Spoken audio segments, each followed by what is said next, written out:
శ్రీనివాస్ గారు, ఇప్పుడు ఒక రెవెన్యూ మినిస్టర్గా మీ ముందున్న సవాళ్ళు ఏంటి? ఈ 5 years టర్మ్లో మీరు ఎలాంటి విజన్తో ముందుకెళ్ళాలనుకుంటున్నారు? మొదటగా కాంగ్రెస్ పార్టీ మా నాయకులందరూ ఏదైతే ఆర్భాటంగా ధరణి అనే ఒక కార్యక్రమాన్ని తీసుకొచ్చి ప్రజల ముందు పెట్టారో, ఈ ధరణిని కాంగ్రెస్ పార్టీ ప్రక్షాళన చేస్తామని చెప్పిందో, ఈ ధరణితో సామాన్య ప్రజలకు జరుగుతున్న ఇబ్బందులు, ఈ ధరణి అనే ఒక మహాబోటకపు యాప్ ద్వారా వేలాది ఎకరాలు ఎలా కొల్లగొట్టారో వీటన్నిటి మీద క్షుణ్ణంగా ఆల్రెడీ ఒక కమిటీ, ధరణి కోసం ఒక కమిటీ వేసాం. ఏదైతే దాంట్లో హోల్డ్ అయిన పెండింగ్ ఉన్న అప్లికేషన్స్, ఆ స్పెషల్ డ్రైవ్లో 1,00,000 అప్లికేషన్లు క్లియర్ చేశాం.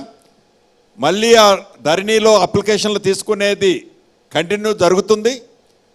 రాబోయే ఆఫ్టర్ ఈ కోడ్ అయిన తర్వాత ఈ ల్యాండ్ భూ సంస్కరణ, దాంతోపాటుగా ఈ ధరణికి సంబంధించిన అంశాలని సింగిల్ కాలం ఏదైతే ఉందో, ఆనాడు మాన్యువల్గా 32 కాలాలు ఉండేవి. ధరణిని మీరు అసెంబ్లీ ఎన్నికల సమయంలో బంగాళాఖాతంలో పడేస్తాం, అసలు ధరణి అన్నది జనాలకు అందుబాటులో ఉండదు, మేము ఇది చేస్తాం, జనాలకు ప్రజలకు అందుబాటులో ఉండేలా తెస్తామన్నారు. తీరా చూస్తే ఇప్పుడు ప్రక్షాళన అనేటువంటి కొత్త పదం తీసుకున్నారు. ధరణిని తీసేస్తే జనాలకు ఎప్పుడు కూడా క్షణ ఆవేశంలో ఏ తొందరపాటు నిర్ణయం తీసుకోకూడదు.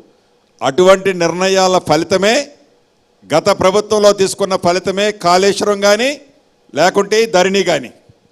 ఈ ధరణిలో ఏదైతే ఆనాడు ప్రాక్టికల్గా ఏ ఒక గ్రామమో, ఒక మండలమో, ఒక జిల్లానో పెట్టకుండా అర్ధరాత్రి వారికి తోచిన దాన్ని, వారికి తొత్తులు చెప్పిన దాన్ని ఆచరించి పెట్టడం ఫలితమే ఈనాడు సామాన్య ప్రజలు పడుతున్న ఇబ్బంది.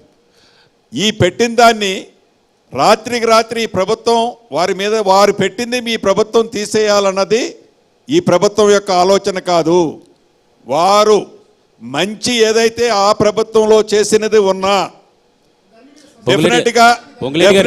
ప్రభుత్వం వాటిని తీసేయాలని అనుకోవట్లేదు. ధరణికి సంబంధించి మహబూబాబాద్ జిల్లా కేసముద్రం మండలం నారాయణపురంలో ఆ ఊరంతా అటవీ శాఖ పేరు మీదనే ఉంది. మిమ్మల్ని గెలిచారు, సీఎంని గెలిచారు, మీరేమో 1,00,000 దరఖాస్తులను క్లియర్ చేసినారు. ఇప్పటి వరకు ఆ రైతులకు రైతు బంధువు రావట్లేదు, ఆ రైతులు ఏం చేసుకోవాలన్నా కూడా అక్కడికి రావట్లేదు. దాని మీద ఆ లక్ష్యంలో ఇది ఉందా? డెఫినెట్గా అన్నీ, అంటే వాళ్ళందరూ అప్లై చేసుకొని ఉండుంటారు. క్షుణ్ణంగా ఇంతకుముందు ప్రతిదీ డిస్ట్రిక్ట్ హెడ్ క్వార్టర్ కలెక్టర్ దాన్ని చూసేవాడు. ఈ ధరణిలో ఉన్న సమస్యలని వీటిని ఫేస్ మేనర్లో ఎంఆర్ఓ నుంచి మొదలెట్టి ఎంఆర్ఓ, ఆర్డీఓ, జాయింట్ కలెక్టర్కి పవర్స్ ఇచ్చాం. దాంతో ప్రతిదీ క్షుణ్ణంగా గ్రౌండ్ మీదకి పోయి షార్ట్అవుట్ చేయాలన్నది మేము తీసుకున్న నిర్ణయం. దాని ప్రకారంగా ప్రతి దాన్ని వీళ్ళు గ్రౌండ్ మీదకి పోయి 1,00,000 క్లియర్ చేశారు. ఆఫ్టర్ పోలింగు, అంటే ఇప్పుడు వీళ్ళందరూ అధికారులు, రెవెన్యూ వాళ్ళంతా పోలింగ్లో ఉన్నారు. ఇప్పుడు మీకు తెలియదు కదా సార్, ఆరోపణలు ఎదుర్కొంటున్నటువంటి అధికారిని అక్కడ కంటిన్యూ చేస్తూ ధరణి సమస్యలు వినలేదు, గతంలో మీకు అపాయింట్మెంట్ ఇవ్వని వాళ్ళని అక్కడే అధికారిని పెట్టి ఇప్పుడు సమస్యలు పరిష్కరిస్తామంటే ఎట్లా నమ్ముతారు సార్ మిమ్మల్ని? మీరు క్యాచ్ చేయాల్సిన పాయింట్ ఏంటంటే, అధికారుల్ని వారు ఉన్నప్పుడు ఈ స్థానంలో ఉండ కాబట్టి మేము రావడంతో ఈ అధికారం తీసేసి ఇంకొక దగ్గర వేయటం కాదు. వేయాల్సిన వచ్చిన రోజు గతంలో ఇప్పుడు మనం చూశారు చాలా మంది అధికారులని ఎలా షిఫ్ట్ చేసిందో ఈ ప్రభుత్వం. మీ ఎన్నికల ప్రచారంలో ఇప్పుడు ఉన్నటువంటి సీఎం, డిప్యూటీ సీఎం, మంత్రులుగా ఉన్నటువంటి వాళ్ళంతా లెక్కపత్రం రాస్తున్నాము, అంతా వడ్డీతో సహా తేలుస్తామని. ఇప్పటివరకు అసలే తేలుస్తలేరు, ఇంకా వడ్డీ ఏం తేలుస్తారు? డెఫినెట్గా వడ్డీ కాదు, చక్ర వడ్డీతో సహా తెలుస్తాం.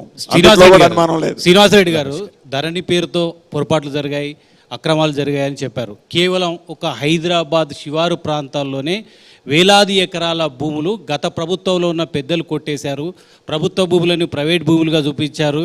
ఇలా చాలా వరకు కొన్ని వేల కోట్ల స్కామ్ జరిగింది ధరణి పేరుతో అని చెప్పారు. ఏమైనా మీ కమిటీ ఇప్పటివరకు ఏమైనా తేల్చిందా? ఒకవేళ ప్రభుత్వ భూములను ప్రైవేటు భూములుగా చేసుకొని ఇప్పటికే కన్స్ట్రక్షన్ చేసి వాటిని మిడిల్ క్లాస్ వాళ్ళకో లేదా అప్పర్ క్లాస్ వాళ్ళకో అమ్మితే ఎటువంటి చర్యలు తీసుకోబోతున్నారు? నిజానికి అసలు హైదరాబాద్ శివార్లో ధరణి పేరుతో దోపిడీ జరిగిందా లేదా? 100% జరిగిన మాట వాస్తవం. సుమారుగా ఇప్పటి వరకు నాకు తెలిసి 4 digitsలో ఉన్న ఏరియాని ఐడెంటిఫై చేశాము ఎకరాల్లో.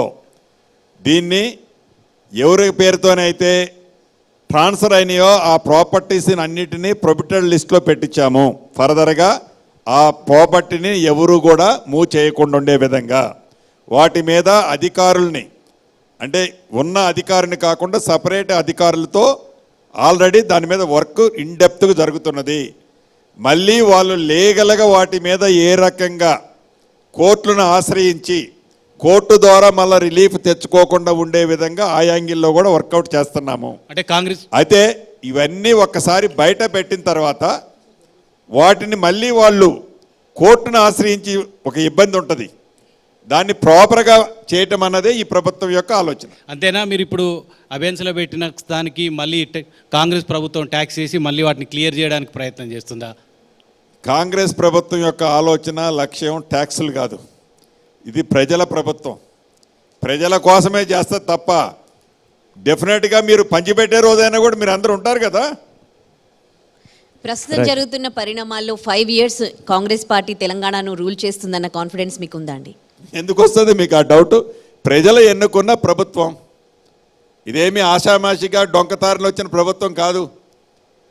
ప్రజలు ఇందిరమ్మ రాజ్యం కావాలి, మార్పు కావాలని ఎన్నుకున్న ప్రభుత్వంలో ఎవరు ఎన్ని కుట్రాలు పన్నినా, మా ముఖ్యమంత్రి గారు అంటారు, మోడీ గారు కేడీ గారు ఇద్దరు కలిసి ఎన్ని చేసినా ఈ ప్రభుత్వాన్ని ఏమీ చేయలేరు.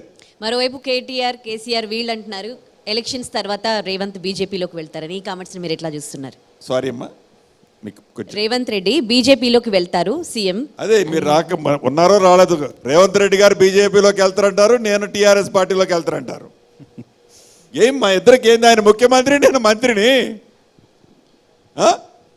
అంటే వాళ్ళు ఊహాజనకమైన ప్రశ్నలు, వాళ్ళ స్థానాలని, వాళ్ళ ఎమ్మెల్యేలని వాళ్ళు టైంని స్పెండ్ చేయడం కోసం పొంకనాలు చెప్పుకోవడం తప్ప, ముఖ్యమంత్రి గారుగా రేవంత్ రెడ్డి గారు ఉన్నారు, నేను మంత్రిగా ఉన్నా, బట్టి గారు ఉప ముఖ్యమంత్రి గారు ఉన్నారు, మాకేం పని?